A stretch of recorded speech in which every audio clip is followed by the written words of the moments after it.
Hello everyone, welcome to this tutorial.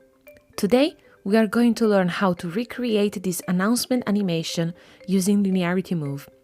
Let's get started. When I first open the app, I'm going to see the home screen.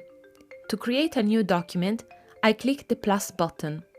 Here I can pick the resolution of my new document or import an existing file.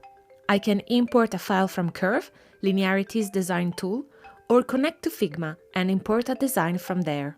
I'm going to select this Curve file and hit the Import button to enter the Scene Builder panel. I simply select and drag one of the artboards to the Scene Builder line at the bottom of this panel. When I am done, I click the Import button. I double-click Scene 1 to start animating.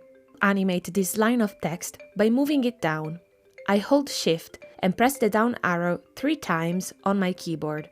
Using the Style panel on the right, I lower the opacity of the text all the way down to 0%. Now, I position the playhead along the timeline to second 1. I make sure my text layer is still selected. I hold Shift and press the up arrow 3 times. Let's not forget to turn the opacity back to 100%. And with this little trick, I just created my first animation. I can see that there are 2 animation bars on the timeline, position and opacity. Let's repeat these steps and apply the same animation to all white text of our design, including the logo. Next, I'm going to animate this white rectangle. I hold Shift and press the up arrow 3 times. Lower opacity to 0%, move the playhead 1 second ahead, then hold Shift and press the down arrow 3 times and turn the opacity back to 100%. Now I select the first flag. Using the Style panel, I change the size of the flag to 20 pixels. I lower the opacity of the flag to 0%, then move the playhead 1 second along the timeline, resize the flag to 40 pixels and turn the opacity back to 100%. I select the size and opacity animation bars. I press Command-C to copy the keyframes and then press Command-V to paste the animation on another object. I'll do the same for all 8 flags.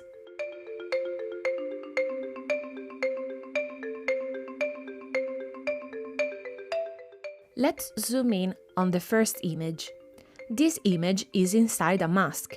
The first thing I want to do is to move the image down inside the mask until it is out of view. To animate the mask, I hold Shift and press the up arrow 3 times. Lower the opacity to 0%, move the playhead, then hold Shift and press the down arrow 3 times and turn the opacity back to 100%. Now I can move the image back to the center of the frame of the mask. I repeat the same steps on the second image.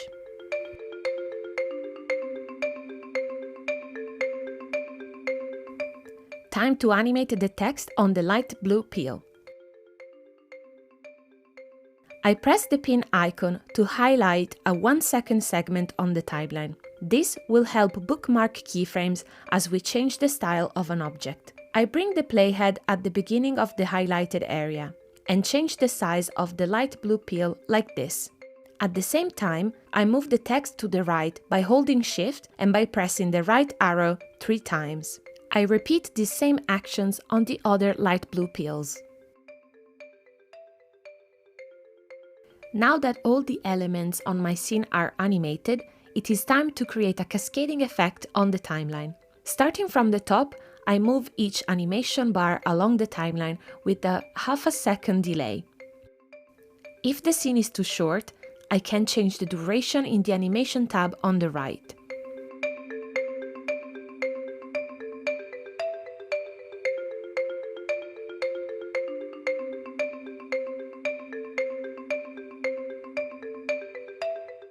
Once I'm done, I click the Project button on the top left of the timeline to go back to the scene view of my project. I double-click Scene 2.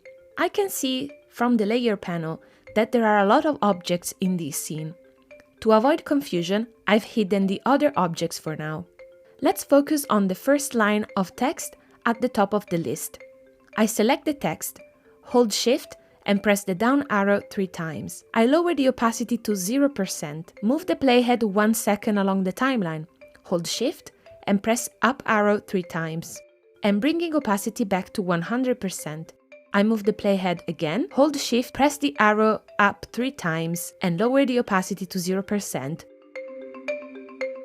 I select the pin icon again to highlight the segment of the timeline between the second 1 and 2. I bring the playhead to second 2 and rotate the image minus 80 degrees using the resizing box handle.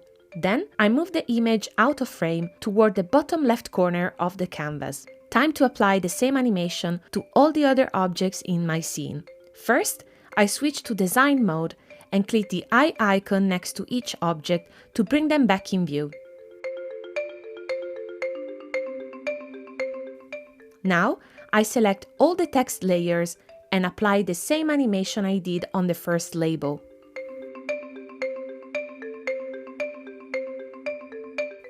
Then, I select the animation bars from the first image, copy them using Command C, and pasting them on every other image using Command V. To keep things tidy, I group every label with the corresponding image. To do so, I select both label and image holding Shift, then I right-click and select Group Selection.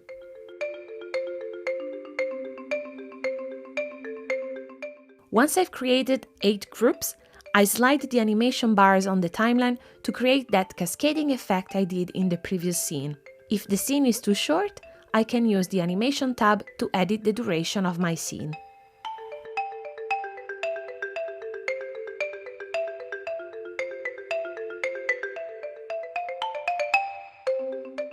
I click on the project button to go back to the scene view. Here, I select the lightning bolt icon between scene 1 and scene 2 and use the panel on the right side to add a transition between the two scenes. I select the push type and set the direction to right to left. I change the timing to natural and I increase the duration to 1 second.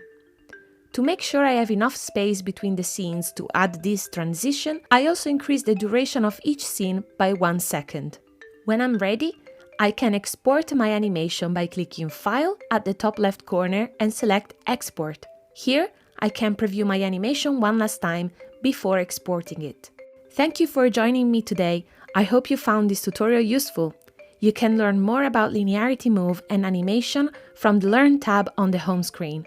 Let's bring our stories to life with Linearity Move.